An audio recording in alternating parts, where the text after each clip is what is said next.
madre es de Venezuela, mi padre es francés. Yo vivo en París, pero he dejado mi familia y mi corazón en Caracas. Desde la distancia tuve que ver cómo mi país se acercaba cada vez más al abismo. Hace 40 años, Venezuela era un país rico.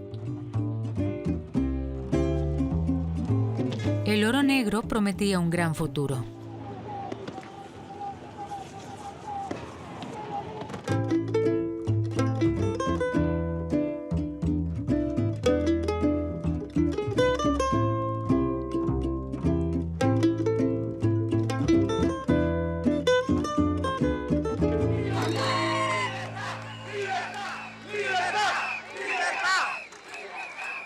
El 23 de enero de 2019 parecía que las cosas iban a cambiar. Un joven desconocido se convertía en el portador de la esperanza de un cambio. Su nombre, Juan Guaidó. Las manifestaciones en apoyo del líder de la oposición son las más grandes en la historia de Venezuela. Vamos a insistir hasta la democracia, hasta la libertad, hasta que cada venezolano le llegue el pan a la mesa, hasta que regrese el agua y el gas a las casas de Venezuela, hasta que nuestros hijos regresen a nuestro territorio nacional, hasta que logremos en definitiva la prosperidad de Venezuela. Debido a la situación de inseguridad y persecución, dejé el país hace 20 años, pero ahora quiero estar ahí. Estoy profundamente conmovida y vuelvo a pisar mi tierra natal con el mosaico de Carlos Cruz Díez. Juan Guaidó ha convocado una nueva asamblea masiva. Mi familia y yo también vamos. Por razones de seguridad, voy camino a la entrevista escondida en su baúl. Guaidó está entusiasmado y convencido de que el fin del régimen de Maduro es inminente. Yo soy bastante escéptica, pero Guaidó es nuestra única esperanza.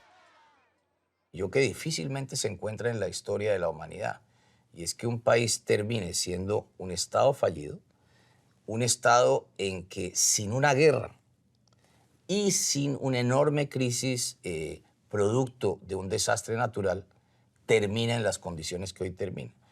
El 94% de los venezolanos hoy están en situación de pobreza. Imaginémonos eso para un país que era el país de los más ricos de América Latina, que en una situación de absoluta normalidad, manejando medianamente ortodoxa la economía, hoy sería una economía de 700 billones de dólares y resulta que todo esto se ha traducido en que hoy es una economía de 100.000 millones de dólares. ¿Cómo pudimos caer tan bajo? Busco desesperadamente la tierra de mi infancia, ese pequeño paraíso donde todo parecía más moderno y alegre que en Francia. El Museo de los Niños era entonces mi mundo mágico. Ese país llamado Venezuela, que era el paraíso casi que en el mundo, el país de las oportunidades. Yo siempre digo esto porque me llena de orgullo. Mi abuelo era el vigilante del hospital universitario. 30 años después, su nieto es el médico del hospital universitario. Esa era Venezuela.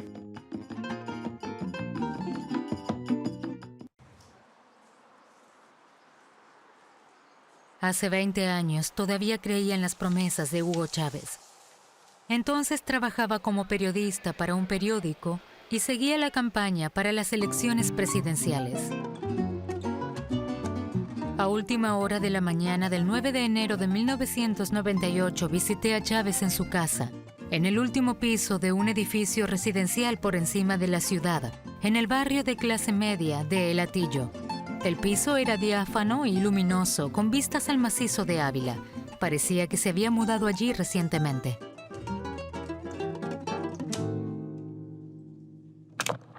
Chávez fue amable y me presentó a su hija María Gabriela, que acababa de regresar de la escuela. Esta es mi hija mayor, está en la universidad. Ella es Lawrence Debré, francesa. A ella le encanta Francia.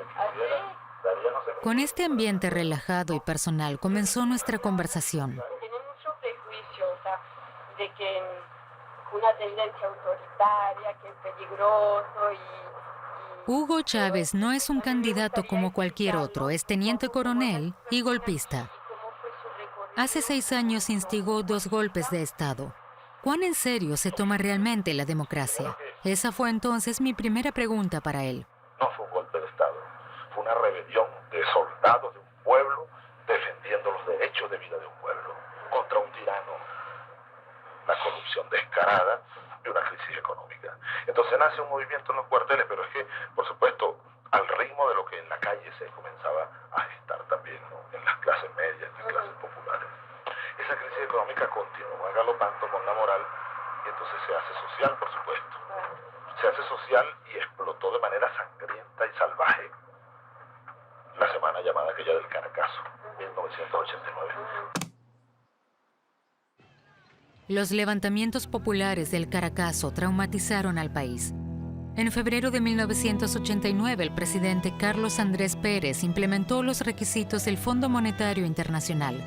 Estos detendrían la recesión surgida por el colapso del precio del petróleo y la inflación. Durante más de una semana, los pobladores de los barrios más humildes irrumpieron en el centro y saquearon las tiendas. El gobierno envió al ejército para reprimir las protestas.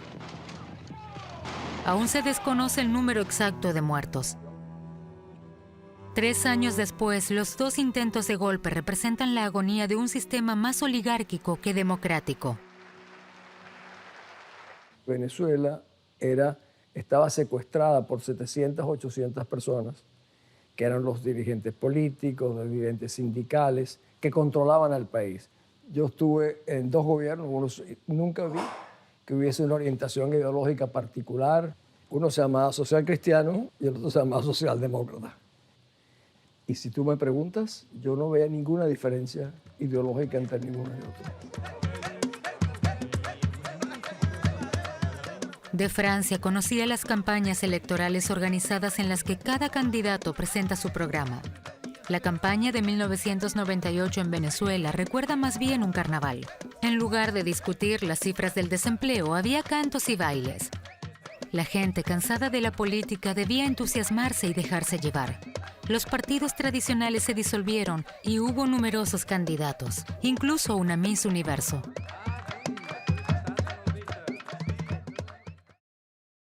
Nosotros recorrimos el país por lo menos 5 veces. Y cuando te digo recorrimos el país, le dimos vuelta a las principales ciudades del país. Íbamos al principio a reuniones o a eventos con 10, 15, 20 personas y Chávez dando su mensaje, su propuesta, sus ideas, hasta llegar a un momento en que ya en el año 98 ya no eran 10, 15, 20 personas, ya eran miles y miles de personas en la calle, pero además redes que se fueron conformando, personas que se fueron incorporando, y no solamente personas, digamos, del pueblo. Yo te puedo hablar de todos los dirigentes, todos los dueños de medios que se reunieron con Chávez y le ofrecieron televisoras, le ofrecieron periódicos, le ofrecieron la radio. A Chávez lo coronaron los ricos, no los pobres, los empresarios, medios de comunicación, porque mucha de esta gente pensó que era más fácil manejar a un teniente coronel morenito de Barinas que manejarse con los partidos políticos, y vieron una oportunidad para usarlo, y al final él resultó usándolos a ellos.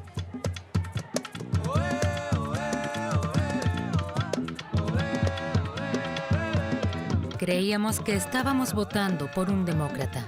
Chávez declaró que era ideológicamente cercano a Tony Blair. Sin embargo, en el fondo seguía siendo un golpista. Lo dejó entrever en ese momento en nuestra conversación, pero no quise escucharlo. Y sencillamente aquí está el mismo soldado, con otro atuendo, pero con la misma idea. Hugo Chávez es elegido presidente por falta de alternativas. La participación es muy baja. La victoria de Chávez se debe más bien a un voto castigo. El pueblo quiere un cambio.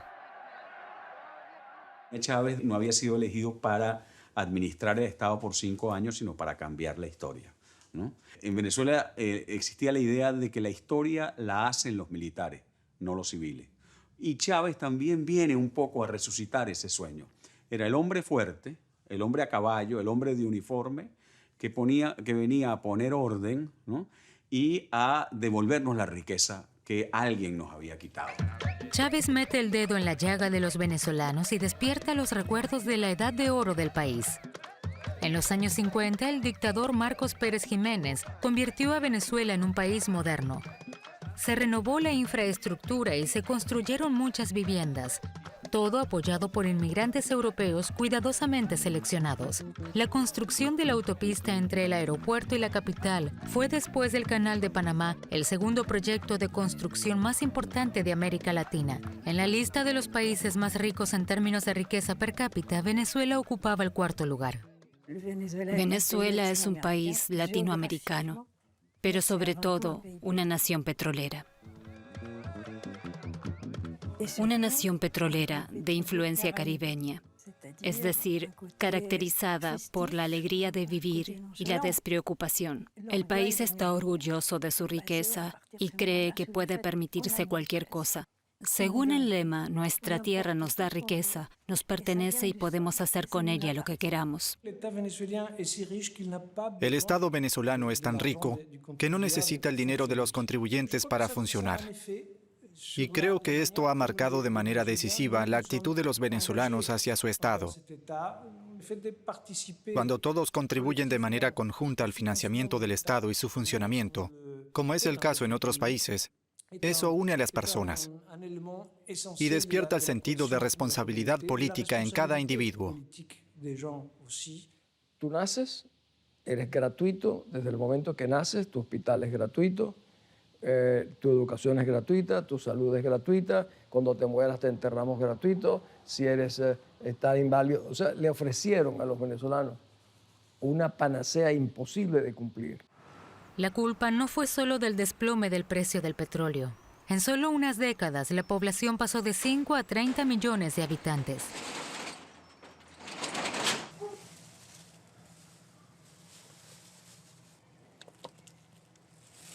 Venezuela de verdad ahorita tiene un cáncer. Porque esto del chavismo, esto del madurismo, esto de la revolución del siglo XXI es un cáncer.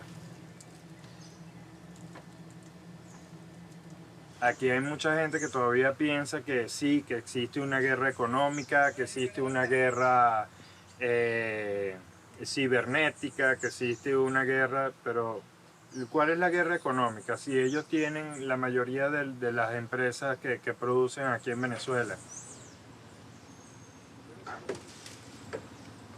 Mira, ¿qué nos va a tomar? ¿De tomar? Agua solamente. Agua. No tengo refresco, no tengo malta, no tengo nada. O sea, todas esas cosas las tienen ellos y no hay producción. Todo lo que tocan lo vuelven, literalmente lo vuelven mierda. Jesús no menciona a Maduro ni a Chávez por sus nombres, por miedo a represalias y seguramente también por rabia y decepción.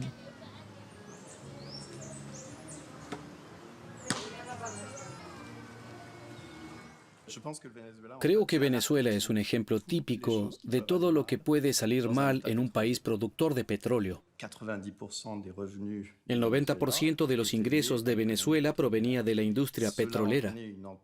Esto llevó a una fuerte apreciación de la moneda nacional y al mismo tiempo dio lugar a una rápida desindustrialización. La industria, la agricultura y el sector de servicios ya no eran rentables. La importación de bienes de consumo se incrementó fuertemente porque se incrementó artificialmente el poder adquisitivo en el país. La gente compraba todo tipo de cosas, productos que no afectaban la competitividad de la economía local. En este caso se habla de la maldición de los recursos o de la paradoja de la abundancia.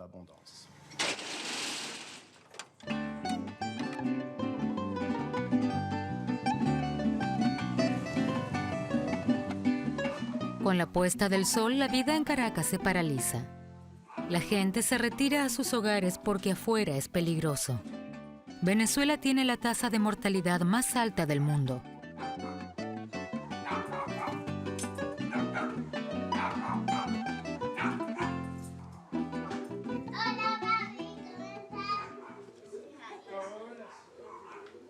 Acabo de bajar a comprar unas cositas que esto realmente lo que dura son prácticamente 15 días. Y bueno, aquí entre estos fueron 30.315 y estas cositas fueron 46.200. Eso sobrepasa por 16.000 bolívares lo que es un sueldo mínimo de un venezolano. Es lo que dicen por ahí la gran dieta de Maduro. ¿Qué le pasó? La dieta de Maduro. La dieta de Maduro te pone duro. ¿Ah? Sin necesidad de Viagra.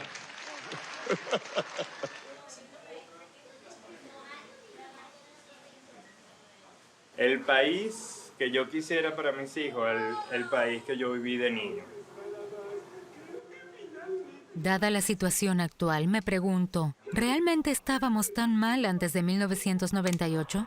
Porque nosotros andamos con un proyecto de transformación total, integral del modelo económico, el modelo político, el modelo social, el modelo moral, incluso, que hay que transformarlo todo aquí. No hay reformismo posible en Venezuela, no hay reforma posible. Debido a los problemas socioeconómicos del país, los venezolanos optaron por la solución política que les parecía rápida, sencilla e indolora. Juro delante de Dios, juro delante de la patria, juro delante de mi pueblo, que sobre esta moribunda constitución... Chávez trae consigo la idea de la revolución, de cómo conciliar una nueva constitución con esas ideas digamos, de transformación de las estructuras. Chávez quiere dejar atrás el pasado. El país recibe un nuevo nombre, una nueva bandera e incluso una nueva zona horaria. Ahora Chávez determina el paso del tiempo. Incluso cambia la Constitución a su favor. El problema es que los partidos habían desaparecido. O sea, quedaron convertidos en nada. Ahí no hubo ninguna lucha. Fue una entrega absoluta.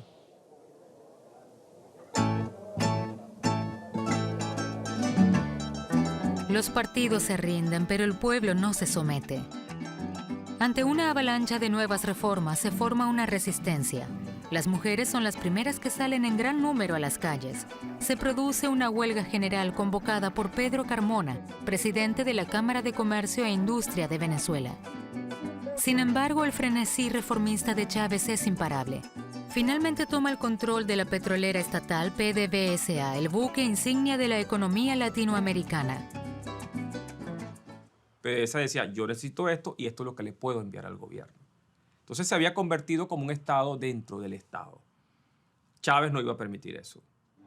Entonces yo anuncio lo siguiente.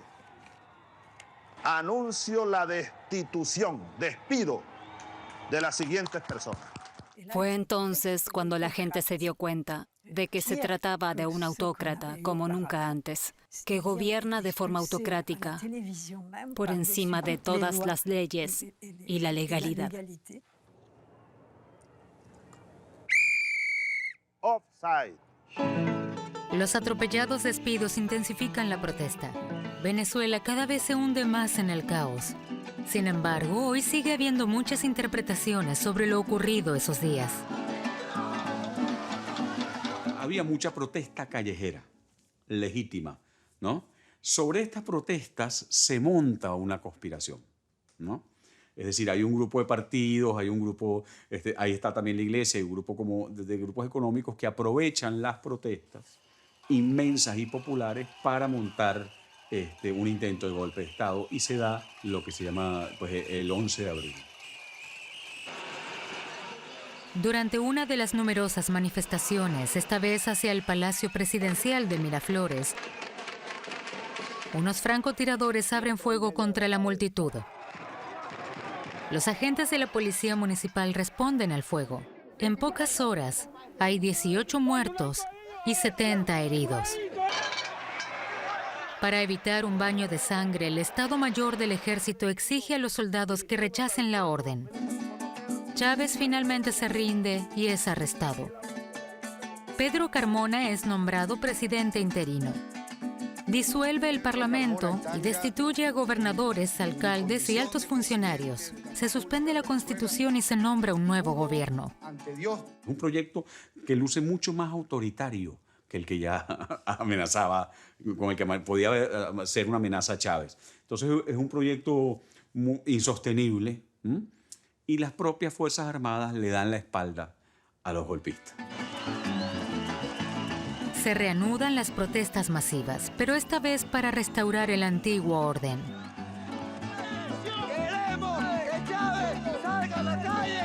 Parte de la oposición y el ejército se oponen al nuevo gobierno. Un contragolpe vuelve a poner a Chávez en el poder. En algo que es muy venezolano, digamos, ¿no? Y demuestra la absoluta improvisación, ¿no? Con la que se hicieron las dos cosas, ¿no?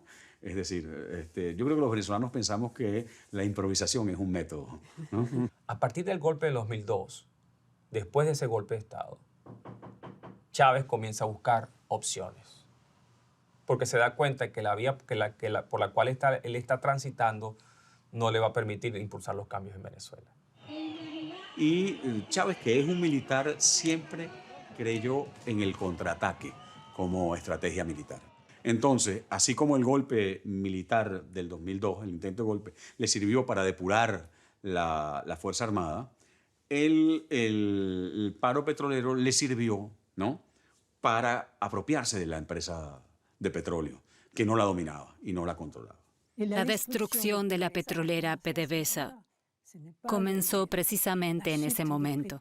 Fue su colapso y no la caída de los precios del petróleo lo que la llevó a su debacle. En el negocio del petróleo, una empresa necesita trabajadores calificados, hasta en el menor puesto, y ese fundamento que mantenía el negocio en marcha se le quitó a PDVSA.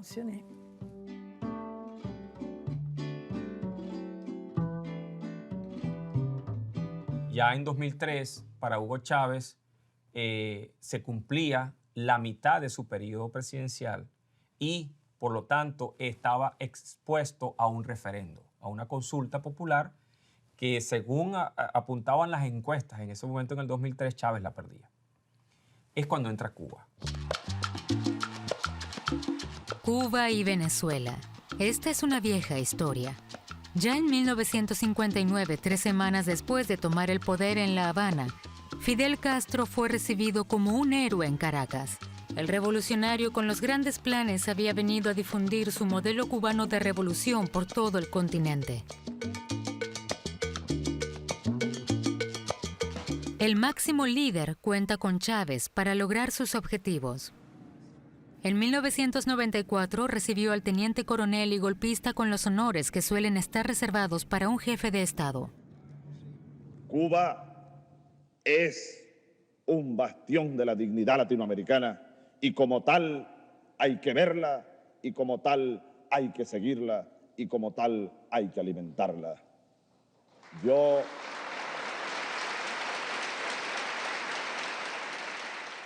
Fidel Castro se encontraba en una posición difícil. Después del colapso de la Unión Soviética, ya no le quedaba nadie que apoyara su Estado. Hasta entonces Cuba había sido un poco como la mujer mantenida por su amante rico. Ahora Chávez debería ocupar el lugar de la Unión Soviética. Casi 10 años después, esta unión se vuelve muy concreta cuando Chávez busca la ayuda de su mentor, Fidel Castro, para fortalecer su poder. El estratega cubano sabe qué hacer. Cuando llega Fidel Castro con la propuesta de la Misión Barrio Adentro. Y la Misión Barrio Adentro es un programa social que tuvo un altísimo impacto positivo porque se entra de manera fuerte el Estado venezolano con el apoyo de médicos cubanos y se comienza a llevar salud de manera directa en las comunidades más más olvidados. No es cierto que no había médicos venezolanos antes, los había. Primero la ley los obliga a hacer o medicina rural o medicina social. El hecho es que los hacía propaganda. En el marco del programa Barrio Adentro, se construirían miles de centros de salud en los que 30.000 profesionales médicos atenderían a millones de pacientes. Más adelante también aparecerían otros programas de este tipo en educación y vivienda, áreas que pronto estarían en manos de los cubanos, quienes difundieron la ideología de la revolución en la sociedad venezolana. A cambio de su apoyo, el régimen de Castro recibe petróleo venezolano y obtiene finalmente lo que ansiaba desde hacía mucho tiempo. Venezuela ha estado enviando a Cuba alrededor de 100.000 barriles por día de petróleo. Dependiendo del precio al que calcules estos son unos 5.000, 6.000 millones de dólares. Te digo algo, el año en el que Venezuela importó más comida, importó 9.000 millones de dólares. El gobierno de Venezuela le ha estado regalando una cantidad muy similar a Cuba de las importaciones de comida medidas en su año récord. Es la entrega total de un país, es en la historia de la humanidad que un país más chiquito, tú se lo entregues voluntariamente el control y que además lo pagues porque te domine, es algo que nunca ha sucedido. Y hacen nuestra cédula, nuestro pasaporte, controlan la policía, los sistemas de inteligencia, es la sumisión total.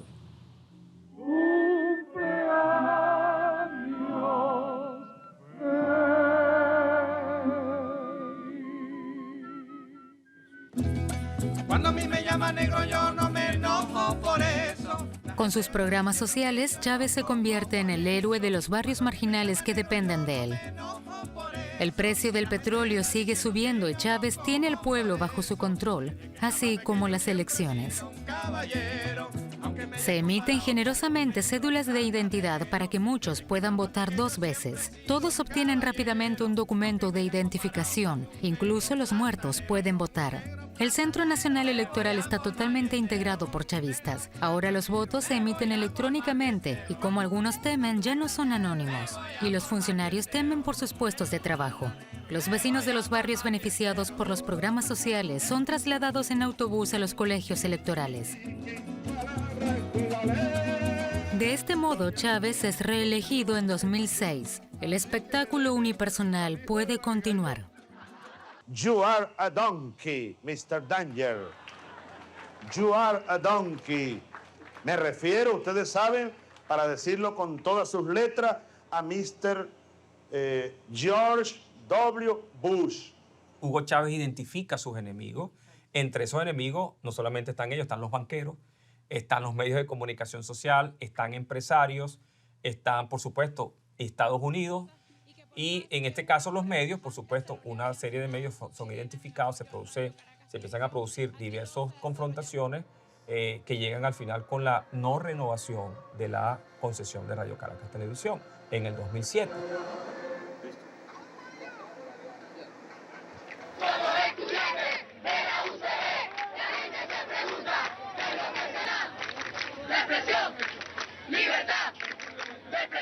El gran encuentro de nosotros fue cuando sentimos que nos quitaban algo.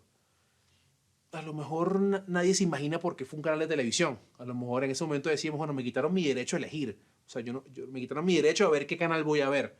O a yo expresarme por un medio de comunicación. Y fue lo que hizo que encendiera una chispa.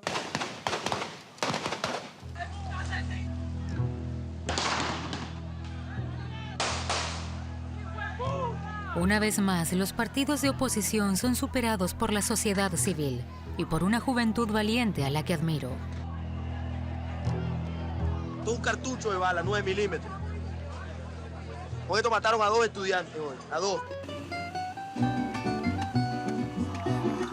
El descontento de la población se evidencia en una primera derrota electoral de Chávez. Como parte de una reforma constitucional, este quiere llevar a cabo 69 cambios constitucionales, incluido el reconocimiento de Venezuela como Estado socialista y la reelección vitalicia del presidente. El pueblo lo rechaza. Incluso la ex esposa de Chávez vota en contra. Sepan administrar su victoria, pero ya la están llenando de mierda. Es una victoria de mierda. El ejército obliga a Chávez a reconocer su derrota. Y pronto se enfrenta al siguiente problema, ahora uno económico.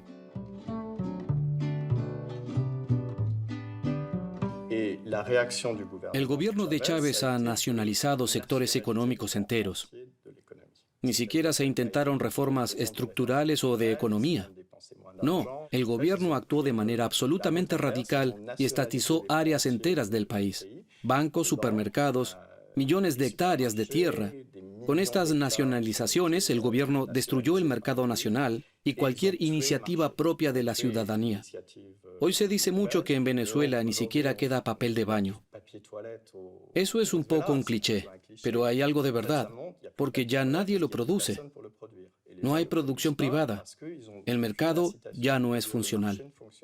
Lamentablemente, la expropiación se produjo por una decisión política, no una decisión de carácter económico en función de un proyecto nacional de desarrollo.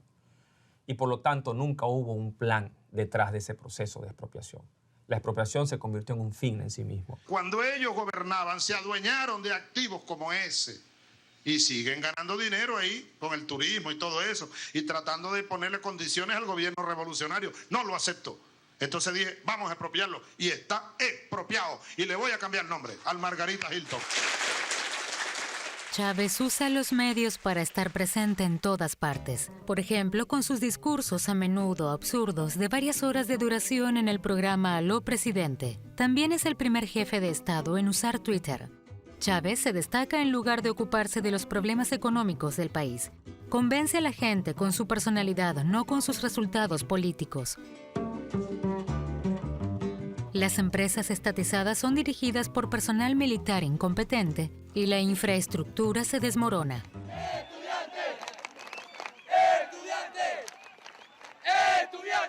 Muchos empresarios se han exiliado en el extranjero. Sin embargo, la generación más joven sigue luchando por la democracia. En parte con éxito. Los nuevos partidos de oposición pueden ganar más de 1/3 de los escaños en la Asamblea Nacional. Sin embargo, el punto de inflexión finalmente se produce a través de otro evento inesperado. Que confirmaron la existencia de un tumor abscesado con presencia de células cancerígenas, lo cual hizo necesaria la realización de una segunda intervención quirúrgica que permitió la extracción total de dicho tumor.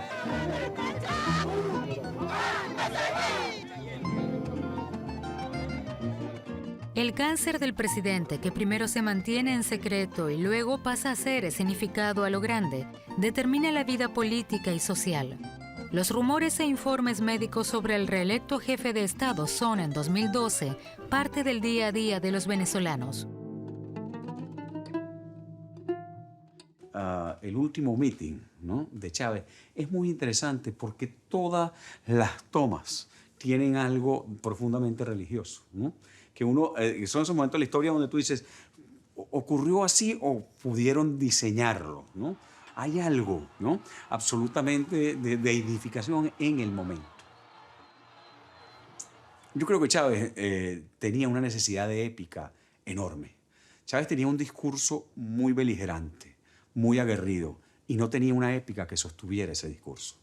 Chávez no había bajado de Sierra Maestra, no había tumbado ningún dictador, no había hecho una guerrilla, pero hablaba como si fuera el Che Guevara o Fidel, ¿verdad? Y en realidad lo único que había hecho era ganar unas elecciones de un país petrolero.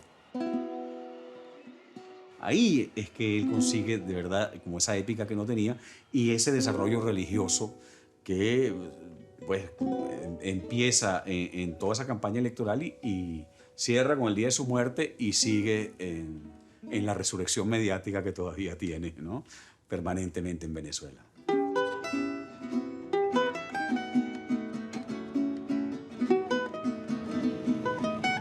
Se desconocen las verdaderas circunstancias de su muerte. El país está de luto. Hugo Chávez muere a los 58 años y se convierte en leyenda.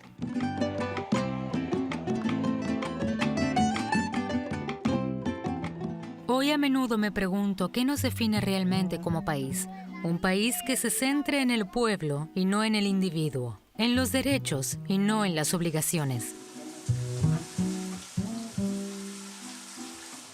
Los venezolanos se las han arreglado con las restricciones y la escasez de suministros. Al principio pensaron que sería pasajero, sin embargo se convirtieron en una parte integral de sus vidas. La gente aprendió a manejarse de alguna manera. El gobierno de Estados Unidos contra Venezuela privan al país suramericano de actuaciones en defensa de los derechos humanos. Cuando Chávez estaba en su época, que mandó Chávez, era diferente. En el país no faltaba nada. Pero Chávez era Chávez. Chávez era una persona que se movía. Tenía otra visión Maduro es Maduro. Maduro es otra clase político. Pero fíjate, ha tenido todo y no ha podido. Podemos hacer otros venezolanos. Mira.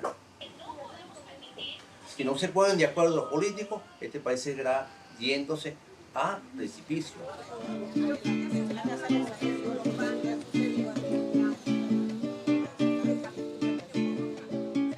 Antes de su muerte, Hugo Chávez designó como presidente interino a uno de sus colaboradores más cercanos, Nicolás Maduro. En las elecciones del 14 de abril de 2013 fue confirmado en el cargo. Se dice que Maduro, un ex conductor de autobús que recibió su formación política en La Habana, fue colocado por el régimen cubano para mantener el control del país. En 2014 se producen protestas masivas contra el gobierno de Maduro que fueron reprimidas sangrientamente. En 2015 la oposición obtuvo la mayoría en la Asamblea Nacional. 2 años después, Maduro priva de poder al Parlamento. Todas las competencias se transfieren a representantes leales al régimen. Las protestas continúan. Maduro es reelegido el 20 de mayo de 2018. Los comicios son una farsa. Él continúa bloqueando cualquier ayuda humanitaria al país. Parte de la misión de Maduro y del encargo de Maduro es proteger la posteridad de Chávez, que por eso lo eligió Chávez también, ¿no? Todos ahorita hablamos de Maduro, la mayoría, ¿no? En todos los países se habla de Maduro. Nadie habla de Chávez. Yo creo que él, de alguna manera, se ha encargado del trabajo sucio, como en la iglesia. Ha sido el sacerdote que ha dicho, todo esto es mío, y jamás ha dicho, oigan, el gobierno anterior, digamos, todos los años. Esto es la consecuencia natural de lo que venía haciendo Chávez, ¿no? Ningún representante del régimen de Maduro me ha concedido una entrevista en respuesta a mis numerosas consultas. Algunos sí, pero a cambio de una compensación económica, a lo que yo me negué. Después de 17 años de chavismo, José Manuel Olivares y Juan Guaidó son elegidos como miembros de la Asamblea Nacional por el estado de Vargas. Un milagro en el que ya nadie creía. Y nuestra generación creo que asumió el reto de creer en la política. Entender que Chávez era el resultado de la antipolítica, era el resultado del antipartido, del antisistema. Pero nosotros, que somos una generación que no se acuerda de la época democrática del país, que creció en la época de Chávez, yo tenía 12 años cuando Chávez llegó al poder, tiene como ese sentimiento de creer en la política.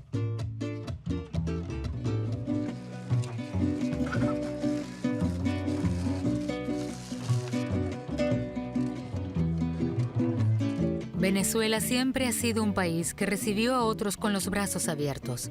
Hoy, la gente huye al resto de países de América Latina.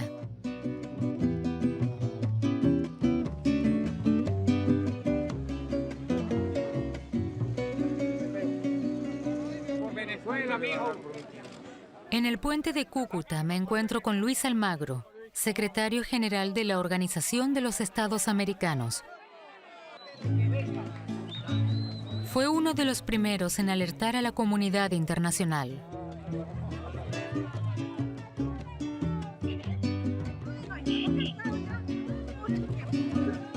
Este presidente tiene